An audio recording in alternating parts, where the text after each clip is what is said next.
Assalamualaikum warahmatullahi wabarakatuh.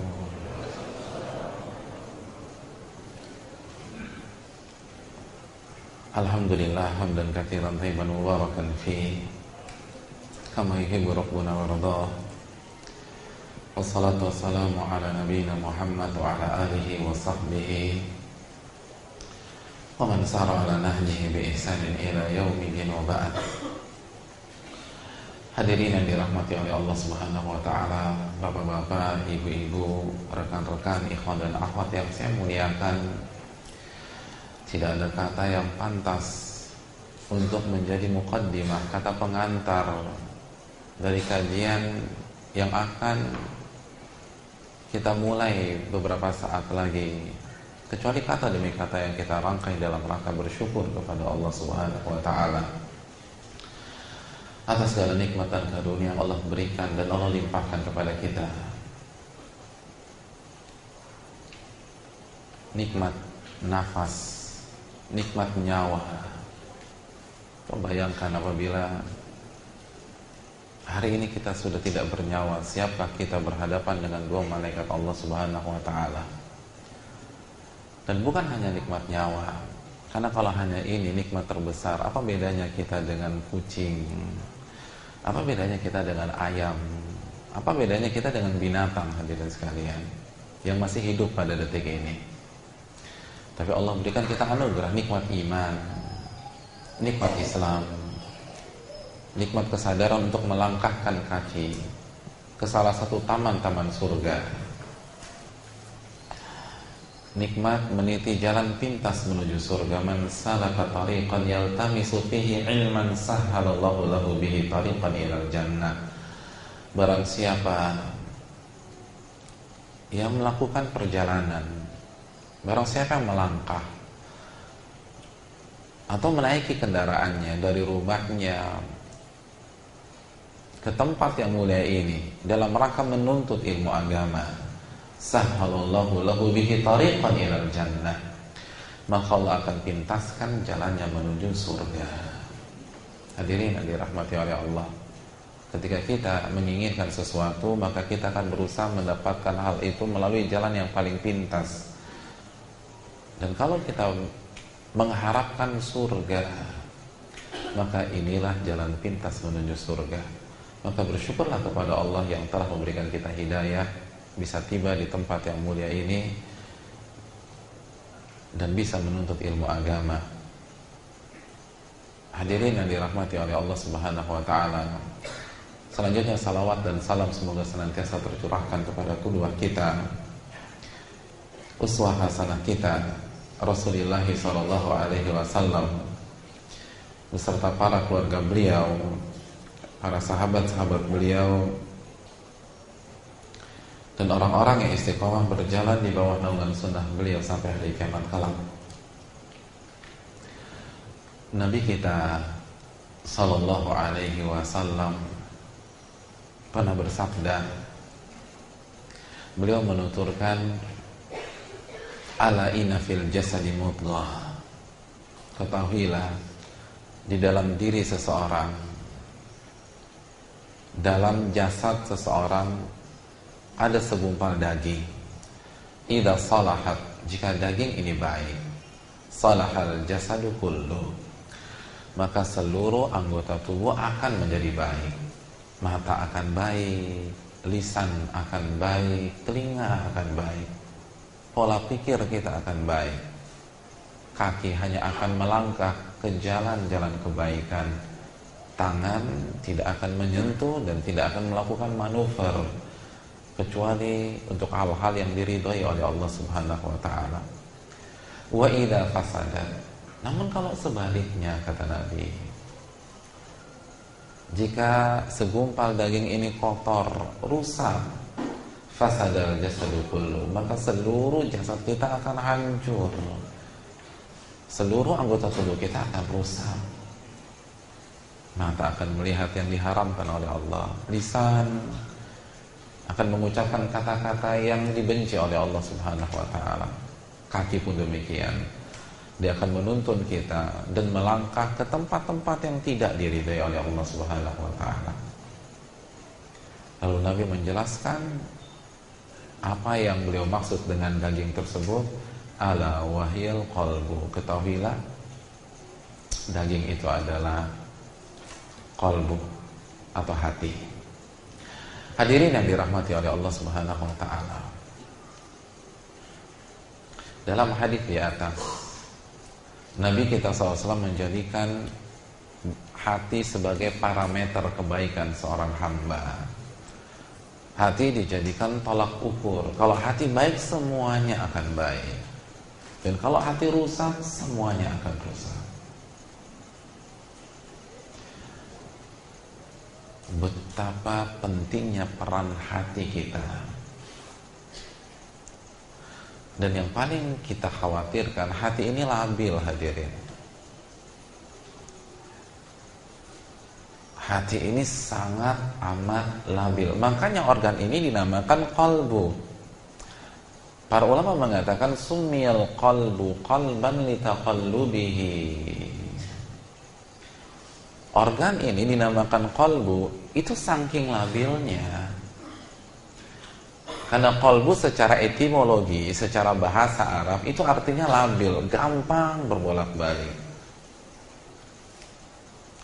Makanya doa yang sering kali dibaca oleh Nabi SAW dalam hadis Tirmidzi, ya muqallibal qulub, tsabbit qalbi ala dinik. Wahai zat yang membolak-balikan hati, kokohkanlah hatiku di atas agamamu. Hadirin, ketika Nabi banyak membaca doa di atas, sebagian para sahabat terkejut. Kok sekali bernabi masih meminta kekokohan hati, sekali bernabi masih meminta kemantapan hati. Akhirnya para sahabat memberanikan diri bertanya kepada Nabi kita SAW, ya Rasulullah, amanna bika wa bima ji'ta bih. Wahai Rasulullah, kita sudah beriman kepada engkau dan kita sudah beriman kepada ajaranmu. Hal takhafu alaina.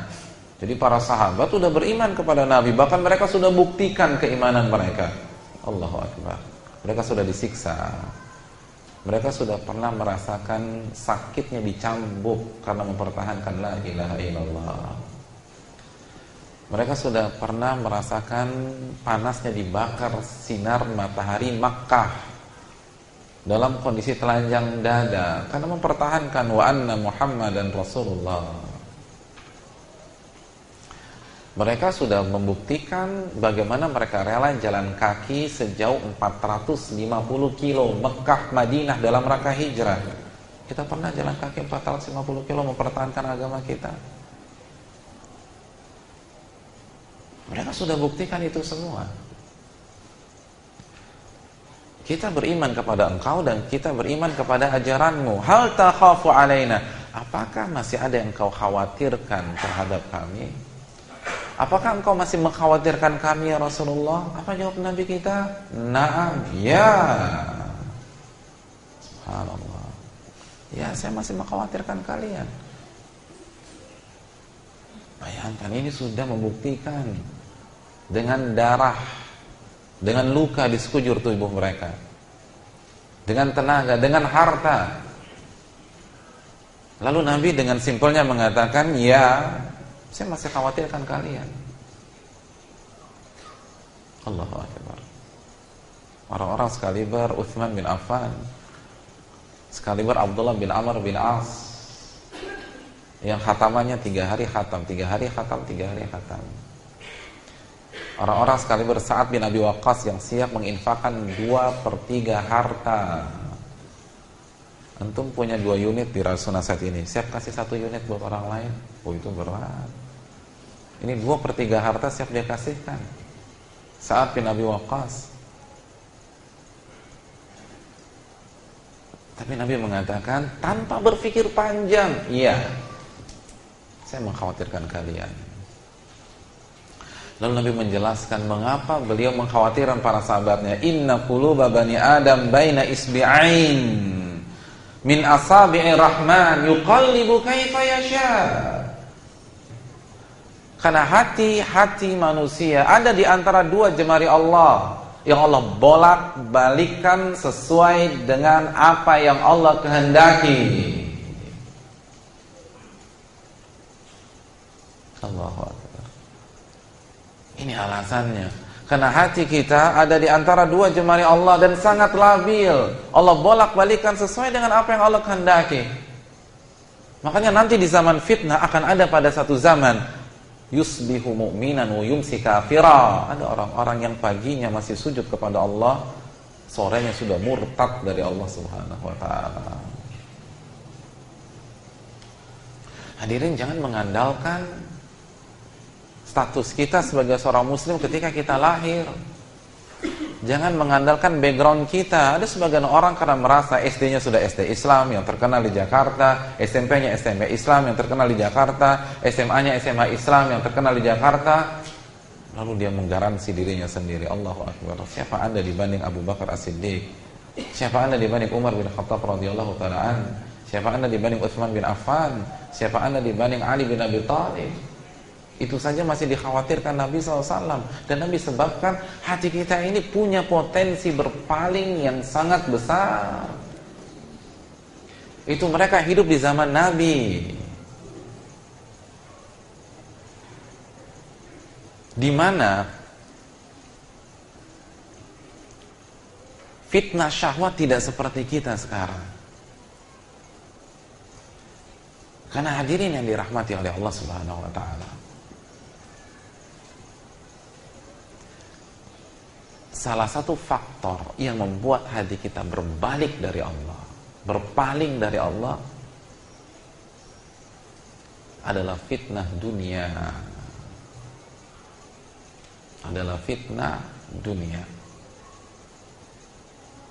Itu yang membuat hati seorang hamba bisa berpaling dan melenceng dari Allah Subhanahu wa taala. Dan para sahabat yang dikhawatirkan Nabi tersebut itu tidak hidup di zaman kita. Oke, banyak di antara mereka yang sangat kaya, tetapi dunia belum dibuka oleh Allah Subhanahu wa taala. Saya ingin tanya sama antum, mana yang lebih kaya, antum atau Utsman bin Affan? Hah? Antum atau Utsman bin Affan? Utsman bin Affan. Tapi saya ingin tanya, Utsman bin Affan punya iPhone? Pernah menikmati Avanza? Kita mau bicara Innova, atau kita mau bicara Harrier, kita mau bicara Camry, apalagi yang hybrid, Avanza deh. Utsman pernah naik Avanza dengan AC 2 atau 3 gitu, on tap hadirin. Utsman pernah naik Boeing 777, apalagi di kelas bisnis. Mungkin di antara kita ada yang pernah naik, atau bahkan setiap saat ketika naik pesawat kelas bisnis. Dunia belum dibuka pada saat itu. Korun lebih kaya dari kita ribuan kali, tapi dia naik onta, panasan. Gak ada fasilitas yang kita rasakan seperti saat ini, di mana dunia dibuka oleh Allah. Itu saja Nabi khawatir berpaling, melenceng. Gimana kita? Gimana setiap saat bertubi-tubi fitnah dunia, fitnah dunia, fitnah dunia, fitnah dunia. Oleh karena itu pada kesempatan kali ini kita akan berbicara tentang sebuah hadis yang disampaikan Nabi kita Shallallahu Alaihi Wasallam dari Abu Hurairah, yang dikeluarkan Imam Muslim dalam kitab sahihnya. Sebuah hadis yang akan membantu kita bagaimana menyikapi dunia sehingga kita bisa istiqamah, sehingga kita bisa survive, kita bisa bertahan dengan iman kita dan takwa kita kepada Allah Subhanahu wa taala,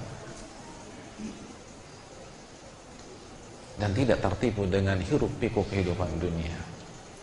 Hadis ketika Nabi kita Shallallahu Alaihi Wasallam bersabda, "Ad-dunya sijnul mu'min wa jannatul kafir." Dunia adalah penjara bagi orang-orang beriman. Dan di waktu yang sama surga bagi orang-orang kafir. Inilah sabda yang menjawab sebuah pertanyaan yang diangkat sebagai tema kajian kita pada pagi hari ini. Apakah dunia itu benar-benar sebagai penjara? Maka jawabannya tergantung status Anda. Karena Nabi mengatakan ad-dunya sijnul mu'min wa jannatul kafir. Dunia adalah penjara bagi orang-orang beriman. Dan di waktu yang sama surga bagi orang-orang kafir. Ya. Kalau bagi kita yang mengaku beriman, surga adalah penjara tanpa diragukan lagi. Mohon maaf, dunia adalah penjara tanpa diragukan lagi. Karena ini sabda Nabi SAW. Nabi yang mengatakan, dan Nabi yang paling tahu tentang dunia, Nabi yang paling ngerti tentang hakikat kehidupan ini. Dan Nabi mengatakan, tanpa ada peluang untuk dipelintir, dibelokkan. Beliau mengatakan, ad-dunya sijnul mu'min. Dunia adalah penjara orang-orang beriman. Penjara bagi orang-orang beriman. Hadirin yang dirahmati oleh Allah, jadikan hadis ini sebagai oleh-oleh kita pulang ke unit kita atau ke rumah kita. Resapi hadis ini, maka akan membantu kita untuk istiqamah. Hadirin yang dirahmati oleh Allah, ketika kita mendengar hadis ini, yang terbesit di benak kita apa sih? Dunia penjara bagi orang-orang beriman. Apa yang langsung terbesit di benak kita? Ribet. Terus apa lagi? Terbelenggu. Seperti hidup di sel. Sengsara, mungkin gitu ya. Nggak nyaman.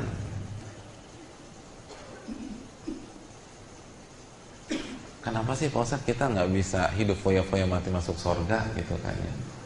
Tentu enak. Hadirin, jangan cepat-cepat menyimpulkan hadis ini. Sebelum kita baca penjelasan para ulama, mari kita simak penjelasan para ulama tentang hadis ini. Ulama kita mengatakan, jangan cepat-cepat suudzon dengan Nabi. Jangan cepat-cepat buruk sangka dengan pemimpin kita, kekasih kita, Nabi kita Sallallahu Alaihi Wasallam. Jangan berpikir yang negatif ketika Nabi mengatakan dunia itu penjara bagi orang-orang beriman. Enggak. Maknanya enggak seseram yang ada di benak kita. Bahkan maknanya akan memotivasi kita untuk mengetahui hakikat kehidupan yang sebenarnya. Makna yang pertama, kata para ulama,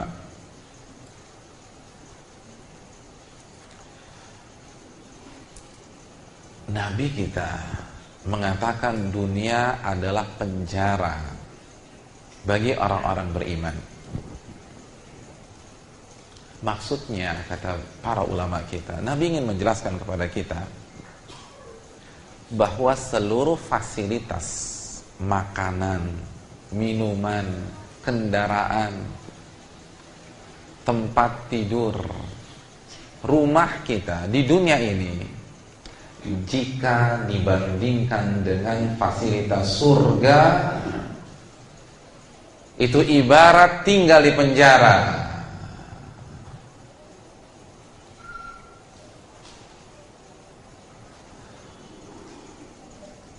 Makanan yang kita konsumsi, jika dibandingkan dengan makanan surga, itu seperti makanan penjara. Rumah yang kita miliki, jika dibandingkan dengan istana di surga, itu ibarat tinggal di sel penjara. Fasilitas dunia jika dibandingkan dengan fasilitas surga, itu enggak lebih berharga daripada fasilitas penjara. Itu yang dimaksud Nabi kita sallallahu alaihi wasallam. Allah berfirman dalam hadits qudsi, a'dadtu li ibadiyas salihin ma la 'ainun ra'at wa la udhunun sami'at wa la khatara 'ala qalbi bashar. Aku persiapkan kenikmatan surga untuk hamba-hambaku yang saleh, ma la 'ainun ra'at, kenikmatan yang tidak pernah mereka lihat dengan mata kepala mereka, wa la udhunun sami'at, kenikmatan yang tidak pernah mereka dengar dengan telinga mereka, wa la khatara 'ala qalbi bashar, dan tidak pernah mereka khayalkan, tidak pernah mereka imajinasikan, khayalkan kenikmatan terindah di benak kita, kenikmatan surga lebih indah daripada daya khayal kita. Itu maknanya. Ini bukan membelenggu. Nabi ingin jelaskan. Hadirin, makanan terenak di Jakarta, di resto apa? Mana di resto apa? Antum kan orang kuliner.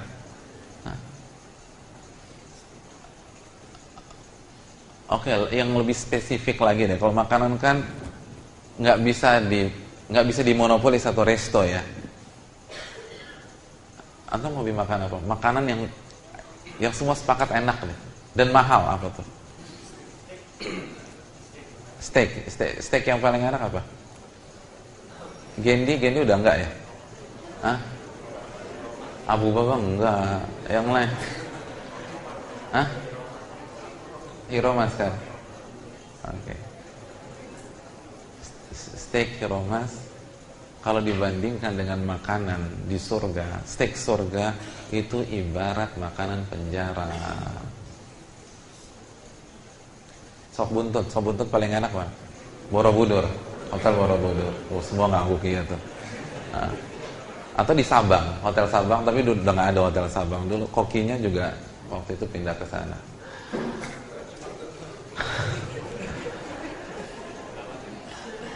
Lo kan boleh kan makan sop buntut?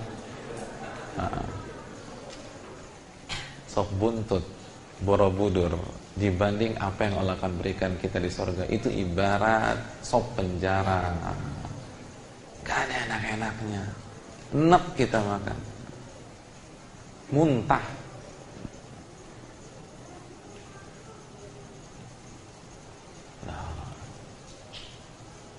Antum punya rumah, satu di Menteng, satu di Pondok Indah, satu di Kemang, satu di Dharma Wangsa, luasnya 2000 meter atau mungkin 3000 meter. Kalau dibanding istana surga, itu seperti hidup di sel penjara. Ad-dunya sijnul mu'min, dunia itu penjara bagi orang-orang beriman, jika dibandingkan dengan kenikmatan yang akan mereka peroleh di surga. Gak ada apa-apanya. Yang kita banggakan itu gak ada apa-apanya. Ferrari di dunia atau Lamborghini di dunia, Rolls Royce di dunia, itu ibarat alat transportasi di penjara. Mobil penjara tuh kan yang kalau misal tersangka masuk sana tuh ada jerujinya. Nah itu kayak gitu. La haula wala quwwata illa billah.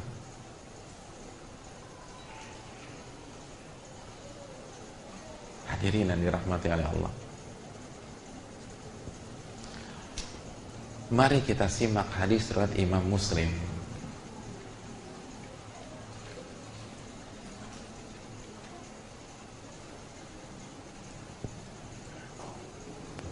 Nabi Musa alaihissalam itu pernah bertanya kepada Nabi kita pernah bertanya kepada Allah Subhanahu wa taala. Sa'ala Musa rabbahu ma adna ahlil jannati manzilatan. Nabi Musa pernah bertanya kepada Allah Subhanahu wa taala tentang penghuni surga yang paling miskin, yang paling kere, yang paling gak punya apa-apa. Kan penghuni surga kan bertingkat-tingkat tuh hadirin sekalian. Ada yang Firdaus, dan kita meminta kepada Allah agar kita menjadi penghuni Firdausil A'la. Amin ya rabbal alamin. Tapi nggak semuanya kan di Firdaus. Dan itu Firdaus paling tinggi. Ada yang di lantai 5-nya mungkin, lantai 4, lantai 3, ada yang di basement. Nah, Nabi Musa nanya, siapakah dan seperti apa dan apa yang dia dapatkan ketika dia menjadi penghuni surga yang paling miskin. Nggak ada penghuni surga yang lebih tragis daripada dia. Jadi pertanyaan Nabi Musa, penghuni surga yang paling tragis, yang paling prihatin, yang paling rendah fasilitasnya.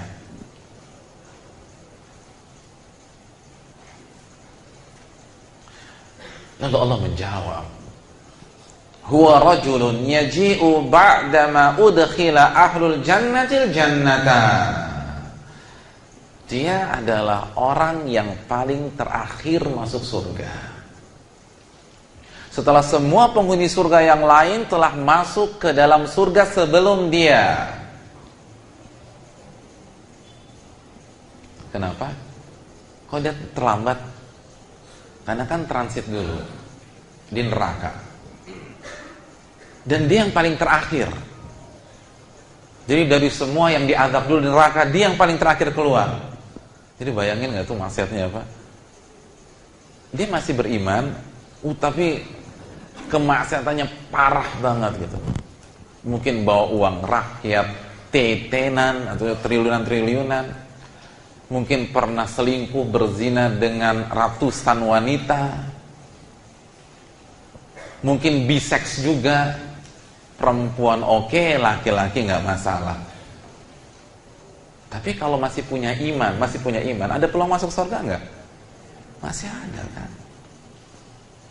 Pembunuh, nggak asal nusuk aja, mungkin dia dipotong-potong dulu gitu loh, dicincang, dijadikan daging cak misalnya. Jadi parah banget nih kemaksiatannya. Akhirnya dialah orang terakhir yang bisa keluar dari neraka. Semua udah masuk tuh. Semuanya udah. Tinggal dia terakhir. Begitu dia dipersilahkan masuk surga. Yuqalu lahu udkhulil jannah. Wahai fulan, silahkan masuk ke surga. Fayaqulu ay rabb kaifa waqad nazala an-nasu manazilahum wa akhadhu akhadhatihim. Begitu dia masuk ke dalam surga, dia bingung. Lalu dia bertanya kepada Allah sambil meratap, ya Allah, saya mau tinggal di mana? Kayaknya surga udah penuh semua, udah dikapling-kaplingin sama orang, dan semua sudah menikmati fasilitas-fasilitas surga.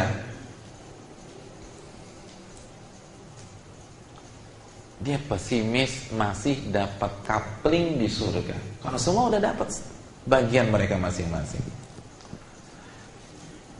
Lalu Allah Subhanahu wa taala memberikan tawaran kepada dia, orang yang paling tragis, paling belakangan masuk surga. Fayuqalu lahu atarda an yakuna laka mithlu malakin atau mithlu malikin min maliki dunya atau maliki min muluki dunya. Allah bertanya, an yakuna laka mithlu mulkin min malikin muluki dunya, maukah aku berikan fasilitas, kekayaan, akses seorang raja dari raja-raja dunia? Gimana? Mau nggak? Ridho nggak? Gimana kalau saya kasih engkau kekayaan, fasilitas raja dari raja-raja dunia? Kalau antum ditawarin itu, ridho nggak antum? Ini orang yang paling tragis di surga. Nah,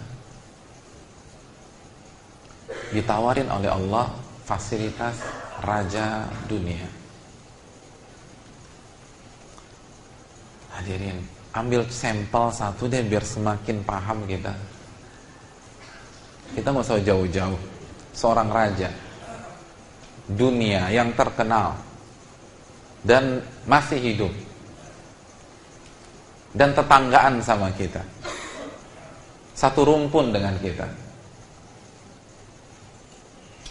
sama-sama warga ASEAN. Siapa dia? Hassanah Bolkiah. Dan ingat, dia bukan raja paling kaya pada detik ini, tapi sudah cukup melambangkan bagaimana raja itu hidup di dunia. Saya ingin tanya, pemasukannya itu berapa per bulan? Biar kita tahu bagaimana tragisnya penghuni surga paling terakhir. Pemasukan Hassanah Bolkiah per bulan berapa? Berapa? Antum gaji antum per bulan berapa? Pemasukan Hassanah Bolkiah itu 90 euro per detik.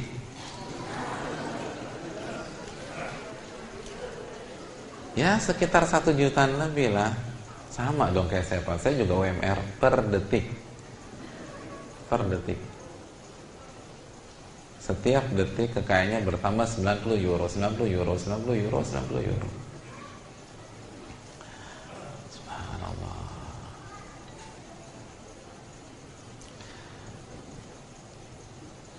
Saya ingin tanya, rumah antum kamarnya ada berapa? Tipe apa sih rumah antum? 4L ya, lu lagi gitu.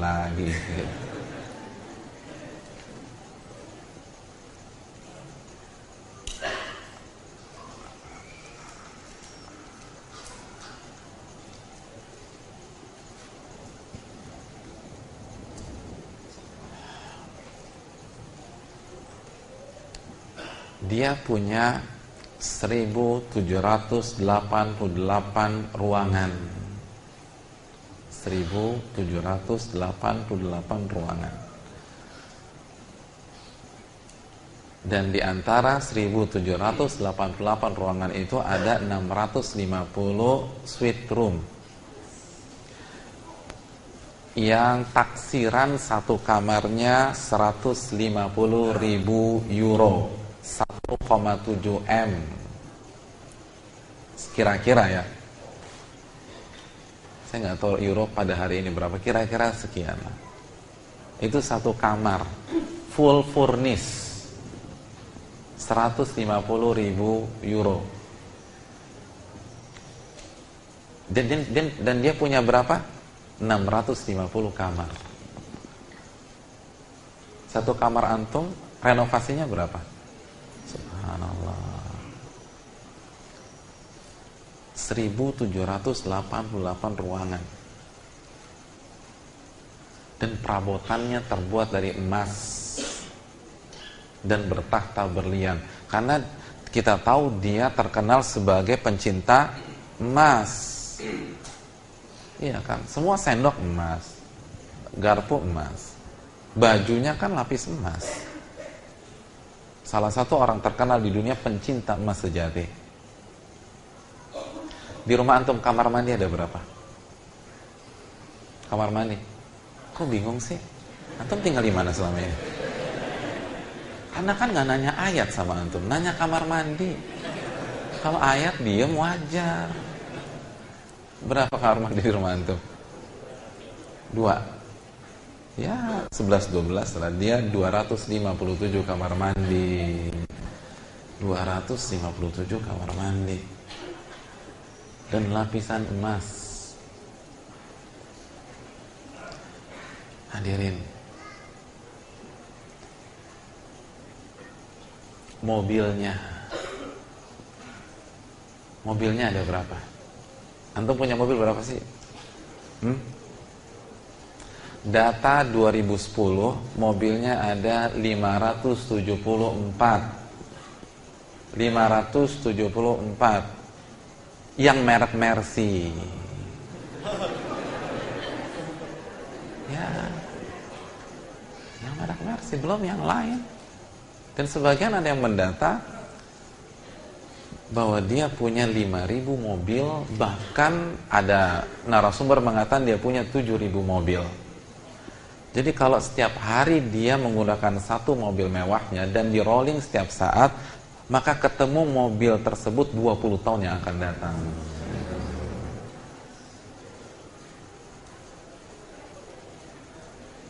Antum ketemu mobil antum terakhir kapan?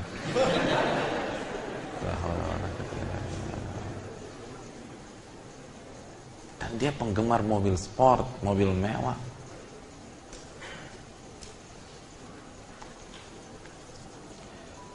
Dia punya 400-an Ferrari, dia punya 20-an Lamborghini, dia punya 170-an Jaguar, dia punya 160-an Porsche, dia punya 130-an Rolls Royce. Mobil yang sangat luar biasa.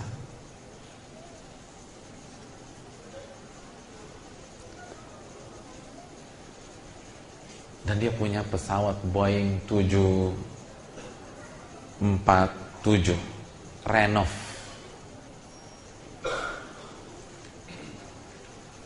Dan renovasinya menghabiskan biaya kurang lebih 120 juta US dollar. Karena mobil pesawat beliau kan dilapisi emas dan sangat mewah luar biasa di dalamnya. Subhanallah. Raja dunia, hadirin. Raja dunia. Raja dunia. 90 euro per detik. Subhanallah. 324.000 per jam. Euro. Itu kekayaan raja dunia. Dan dia bukanlah raja terkaya di dunia pada hari ini, bukan. Jadi tuh bayangin nggak raja-raja dunia tuh kayak apa hidupnya? Itu yang ditawarkan Allah kepada siapa? Penduduk surga yang paling tragis kondisinya. Kira-kira tuh orang mau nggak? Antum bertawarin gitu mau nggak? Kata dia, raditu rabbi, saya rela ya Allah. Ya gimana nggak rela begini? Lalu apa kata Allah Subhanahu wa taala kepada dia? Fayaqulu laka dzalik wa mithluhu wa mithluhu wa mithluhu wa mithluhu. Anda rela? Iya ya Allah. Saya berikan Anda 2 kali lipat, 3 kali lipat, 4 kali lipat, 5 kali lipat. 5 kali lipat hadirin sekalian. Dan di saat Allah mengatakan 5 kali lipat, orang itu langsung mengatakan raditu rabbi. Terima kasih Allah, saya rela ya Allah. Lalu Allah katakan apa? Hadza laka wa asyratu amthalik. Kalau begitu saya kalikan 10 lagi, 50 kali lipat. 50 kali lipat 90 euro per detik. Subhanallah. Kalau 50 kali lipat kan 90 euro aja. 45 berapa? 4.500 euro per detik. Itu kira-kira. Walaka mashtahat an nafsuka waladzat ainuka. Dan Anda berhak meminta apa saja yang Anda inginkan dan apa yang Anda sukai. Hadis ini sahih riwayat Imam Muslim. Ya Allah, 50 kali lipat hadirin sekalian. 50 kali lipat. Yang paling sengsara di sorga dalam tanda kutip. Jadi jangan pernah bisa bayangkan bagaimana kenikmatan Firdausul A'la, bagaimana kenikmatan surga Aden, bagaimana kenikmatan orang-orang saleh, fasilitas yang didapatkan orang-orang yang setia, yang tidak zina, yang rajin beribadah kepada Allah, yang menjaga salat 5 waktu, yang menambah dengan salat-salat sunnahnya, duhanya, rawatibnya, tahajudnya, witirnya.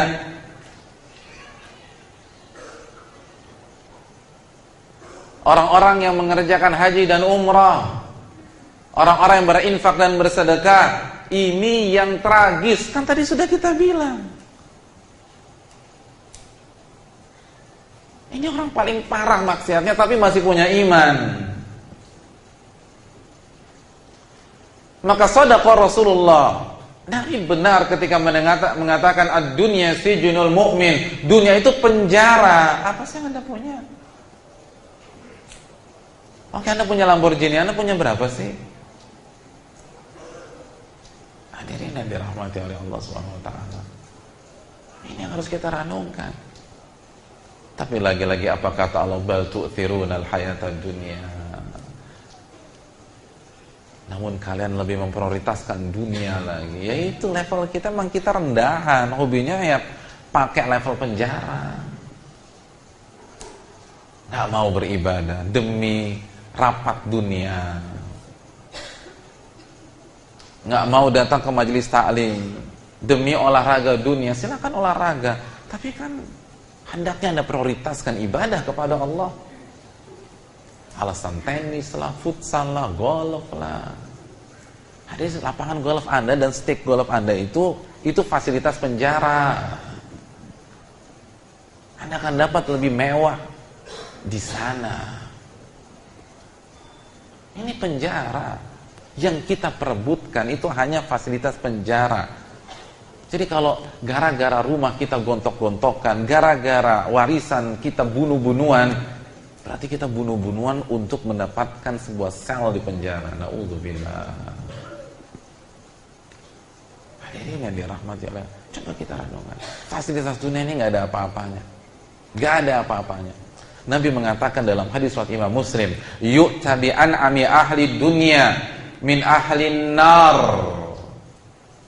Orang yang paling kaya di dunia tapi masuk neraka didatangkan di hadapan Allah Subhanahu wa taala pada hari kiamat kelak.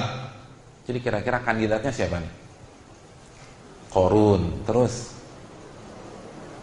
kalau era sekarang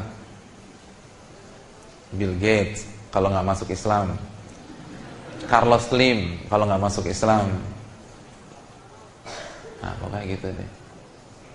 Kalau nggak masuk Islam, taipan-taipan minyak yang tidak masuk Islam itu dihadirkan, yang full fasilitas, full. Apa yang terjadi? Fayusbagu finnari sibgha. Lalu mereka Allah celupkan sekali celup ke neraka. Sekali celup aja, nggak digoreng, ini nggak digoreng, nggak dipotong-potong, nggak dikasih celup aja. Lalu diangkat lagi. Lalu Allah tanya kepada mereka, yuqalu ya bani Adam hal ra'aita khairan qat? Wahai manusia, apakah Anda pernah melihat kebaikan sekali aja dalam hidup Anda? Hal marra bika na'imun qat? Wahai manusia, apakah Anda pernah menikmati sedikit saja kebaikan dan fasilitas? Fayaqulu la wallahi ya Rabbi. Demi Allah ya Allah, enggak pernah kami menikmati hal itu semua. Lupa. Sekali celup seluruh kenikmatan dunia dari orang yang paling kaya di dunia hilang semua. Jadi bayangkan enggak sih betapa rendahnya harta dunia ini? Dan itu real. Kita nggak usah bicara neraka, ada yang mengerikannya begitu dahsyat. Kita bicara penyakit di dunia. Ada orang hidupnya full fasilitas dan selalu makan makanan paling enak di Jakarta. Bahkan mungkin di dapurnya ada chef bintang 5 khusus memasak untuk dia, untuk sarapannya, untuk makan siangnya, untuk malamnya, untuk appetizernya, untuk main course-nya, untuk dessertnya. Itu chef bintang 5. Di usia 50 kena kanker getah bening. Coba tanya sama dia, masih bisa ingat rasanya nasi goreng apa enggak? Kanker getah bening stadium 4, kanker usus stadium 4. Tanya sama dia. Ini 50 tahun full fasilitas, semua makanan terbaik, dengan bahan baku terbaik, daging terbaik, ayam terbaik, semua terbaik. Di usia 50 tahun kena kanker. Ini baru penyakit di dunia. Coba tanya sama kita, kalaupun kita punya teman, kita punya saudara yang orang kaya, lalu kena penyakit tersebut, tanya, masih ingat nggak rasanya bubur ayam? Lupa hadirin, nggak ada, hilang semuanya. Kenikmatan 50 tahun itu hilang, habis, hanya gara-gara penyakit 1 bulan, 2 bulan di dunia. Bagaimana di dalam kubur? Bagaimana pada hari kiamat nanti? Ini di dunia hilang sehilang-hilangnya. Gak ada rasanya sama sekali. Lupa. Ngunyah aja gak bisa. Nelen gak bisa. Habis-habisnya. Rendah serendah-rendahnya. Kalau itu di dunia, bagaimana di neraka nanti? Fasilitas dunia, fasilitas rendahan, kata Nabi SAW. Maka jangan Anda perjuangkan sampai menghalalkan yang haram, sampai melupakan waktu ibadah kepada Allah, sampai mengundur-mundur waktu sholat 5 waktu. Apa sih yang Anda cari? Ini loh, hilang semua, nggak ada ingatan lagi. Hadirin yang dirahmati oleh Allah Subhanahu wa taala. Itu makna pertama dari hadis di atas.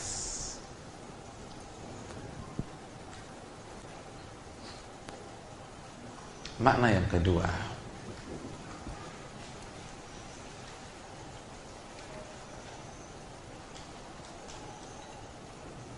makna yang kedua,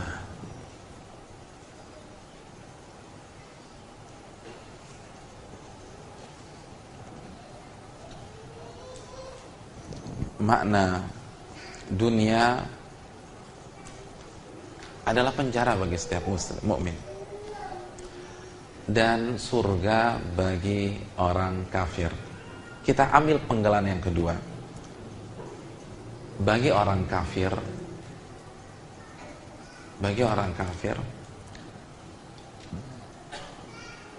setragis apapun dia di dunia, jika dibandingkan siksa di neraka, itu ibarat surga. Jadi kalau kita nggak beriman kepada Allah, kalau kita maksiat kepada Allah, setragis apapun, jika dibandingkan dengan azab neraka, itu ibarat surga. Makanya Nabi mengatakan, wa jannatun li kafir. Dunia itu surga bagi orang kafir.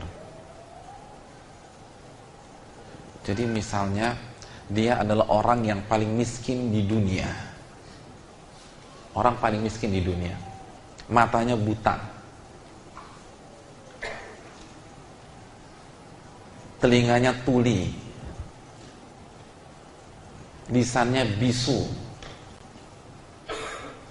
Seluruh tubuhnya kusta stadium 4. Kaki buntung. Atau tangan buntung, kaki lumpuh. Terus kena kanker mata, kanker lidah, kanker getah bening, kanker paru-paru, kanker usus, kanker serviks kalau buat wanita, kanker prostat, lalu dibuang oleh keluarganya di tengah hutan Kalimantan.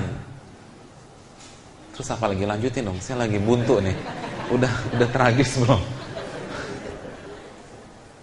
Bayangkan mata buta, kanker pula. Coba, ada yang punya ide? Mungkin yang psikopat yang gak punya perasaan. Pokoknya dari ubun-ubun sampai jempol kaki berantakan semua hidupnya.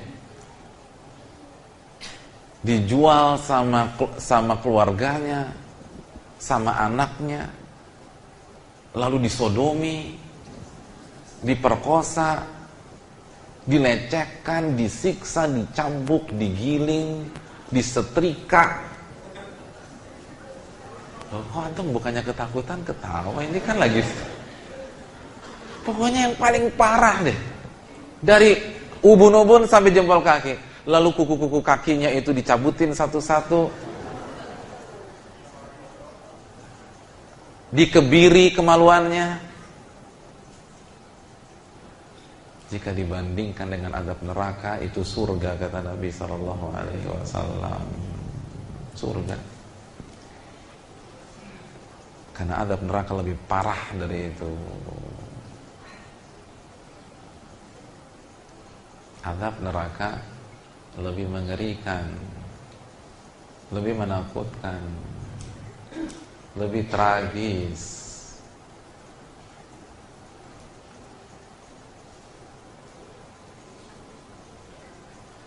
Lebih tidak bisa dibayangkan. Makanya Nabi mengatakan, ad-dunya jannatul kafir. Dunia itu surga bagi orang kafir.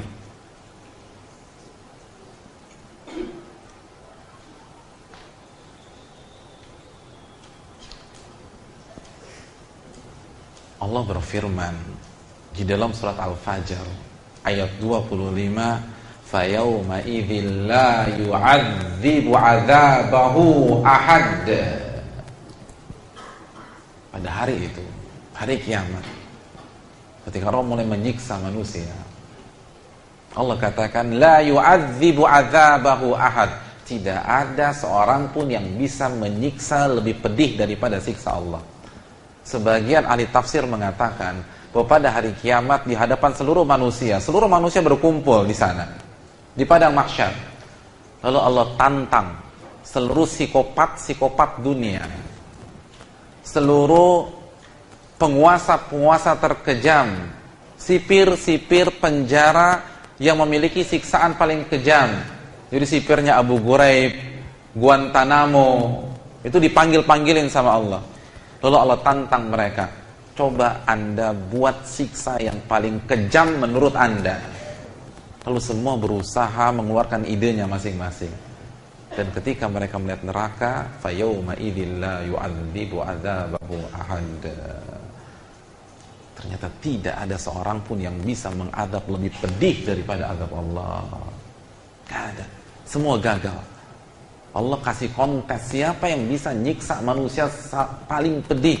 Terserah mau dikulitin, mau dimutilasi, mau diinjak-injak. Ternyata semua gagal. Tidak ada yang lebih pedih daripada azab neraka. Fayauma idzil la yu'adzibu 'adzabahu ahad wa la yuthiqu wathaqahu ahad. Allahu Akbar.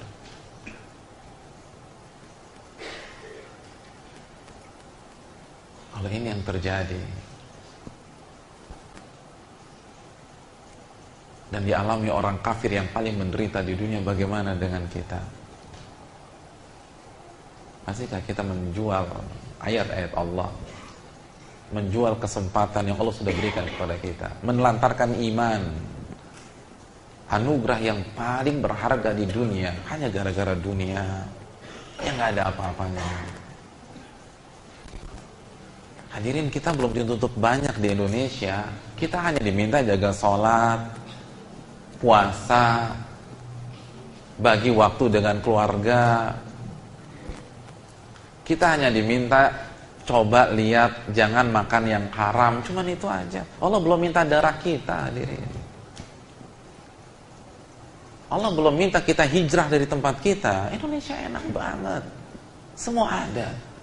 Coba bandingkan saudara-saudara kita yang ada di belahan dunia yang lain. Mereka bersimbah darah, mereka angkat senjata. Kita cuma diminta sholat 5 waktu, kok nggak bisa juga sih? Dan alasannya lagi-lagi dunia dan dunia lagi. Terlepas itu harta, terlepas itu wanita, terlepas itu jabatan dan tahta, ambisi-ambisi kita tersebut. Hadirin, kesengsaraan yang paling tragis di dunia itu ibarat surga kalau dibanding neraka. Allah.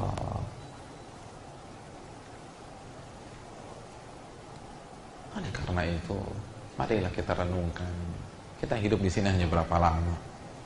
Kapan kita kembali kepada Allah Subhanahu wa taala?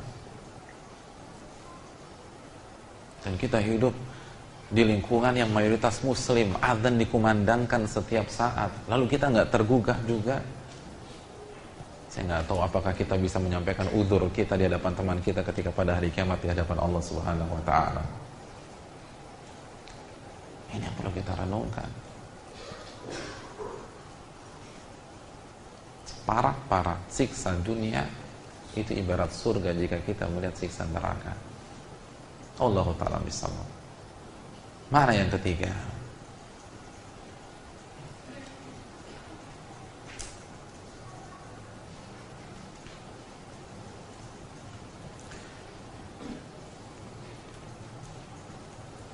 Mana yang ketiga? Dunia adalah penjara bagi orang mukmin dan surga bagi orang kafir. Al-Imam Al-Munawi menjelaskan bahwa seorang mukmin ketika hidup di dunia memang tidak bisa bebas berekspresi 100%.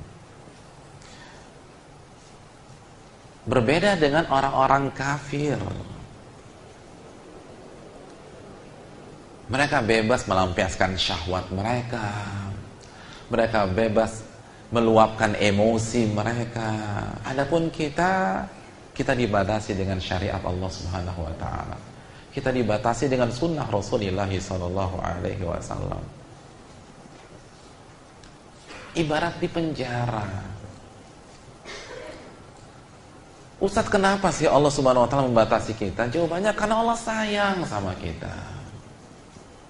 Allah nggak mau kita liar. Sebagaimana ketika bapak-bapak, ibu sekalian memiliki anak, maka sebagai bentuk kasih sayang antum dengan anak antum, antum bebaskan atau antum batasi mereka? Antum akan batasi, antum tidak akan bebaskan. Pulang sekolah hari Senin, anak antum yang kelas 3 SD pulang sambil ngisep ganja. Kira-kira antum bebaskan? Pak, kok nggak dilarang, Pak? Pak Ustadz, sayang sama anak, jangan membunuh daya kreativitas anak. Apakah seperti itu? Tidak. Kita akan larang. Kenapa kita larang? Karena kita sayang sama dia. Allah sayang sama kita, tapi karena kebodohan kita lagi-lagi suudzon dengan Allah. Karena Allah sudah katakan dalam surat Al-A'raf 157, wa yuhillu lahumut thayyibat wa yuharrimu 'alaihimul khaba'ith. Yang Allah halalkan hanya yang baik-baik saja, dan yang Allah haramkan itu karena meracuni kita dan buruk-buruk saja. Kalau itu baik, benar-benar bermanfaat, nggak mungkin Allah haramkan, nggak mungkin. Allah haramkan itu untuk kebaikan kita. Tapi lagi-lagi kita bertingkah seperti anak kecil yang sedang bermain pisau dapur, lalu dilarang oleh sang ibu. Lalu karena kebodohan tuh anak, dia marah, dia melawan, dan ketika pisau dapurnya dirampas, dia teriak-teriak sambil nangis guling-gulingan, mama jahat, mama jahat, mama jahat. Persis seperti kita ketika dilarang oleh Allah, tidak boleh ini. Ketika dilarang jangan makan yang ini. Ketika dilarang jangan ambil uang tersebut. Karena kebodohan. Persis seperti anak kecil kita katakan ini terlalu memberatkan, ini terlalu ribet, Islam kan nggak begitu. Allahu Akbar. Padahal kalau kita ambil uang tersebut, kita yang teracuni dengan uang itu. Kita yang hancur, kita yang binasa. Ketika Allah perintahkan sesuatu, karena Allah tahu kebahagiaan kita ada di sana. Saat Allah perintahkan kita sholat, karena Allah tahu Anda nggak akan bahagia kalau nggak sholat.